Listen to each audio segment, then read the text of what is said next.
All right, so new tonight from our NBC5 Investigates team. Are you safer in an airborne jetliner than one on the ground on the taxiways or the runways? This week's jet versus fire truck collision in New York has us asking that question tonight. And our investigative reporter Chuck Goudie has answers for us and new details about the ground safety situation at O'Hare and Midway. Chuck. Allison, Stefan, at Chicago's airports and across the country, safety experts say they operate on the Swiss cheese principle. There may be a few holes in the protocols and procedures, but you never want all the holes to align at once.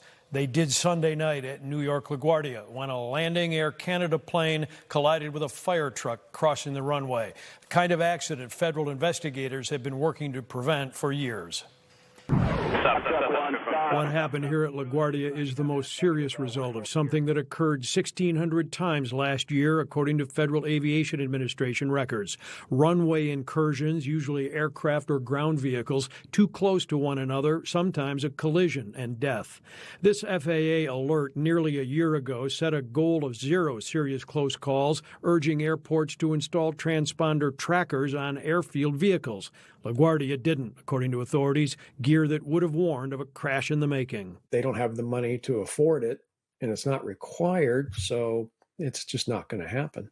So you have a situation, as we saw Sunday night at LaGuardia. What about O'Hare and Midway? As NBC5 Investigates first reported on Tuesday, this aviation department manual from November states all vehicles must have an operating transponder to access or drive on critical runways or taxiways, from catering trucks to fuel providers, de-icers, and emergency equipment.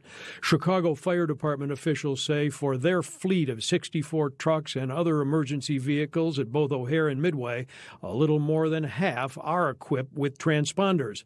That's not enough to protect the public, according to former O'Hare airline captain Randy Klatt, now with the Foundation for Aviation Safety. You know, you have all these individual pieces with all those little holes in a thing of Swiss cheese, and you got to maneuver them all around to get a hole to go all the way through. In the vast majority of airports across the country, we're still relying on the human element, the air traffic controllers, to keep track of everything. For the flying public in 2026, are you safer in the air than you are on the airfield, on the ground?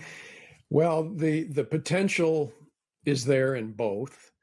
As soon as you go airborne, now you got that whole third dimension you have to worry about. And I would say that the odds of a collision may be more prevalent on the ground. A city aviation department official tonight tells the NBC Chicago investigative team that 162 ground vehicles at O'Hare and 76 at Midway are now equipped with transponders for movement within the most critical runway zones. Other vehicles that operate on the airfield do not have transponders, but the city has not yet provided that number to us. So for now, we only know that half of airport fire vehicles are not radar trackable, and they do crisscross active runways. So they need to do a little bit better. So transponders can't cost that much money. I mean, I would hope that they could come up with it to make everybody safer. Well, some can. The fire department obviously has taxpayer pockets to draw from, but some of the smaller companies that service aircraft, it could be quite a reach. Right.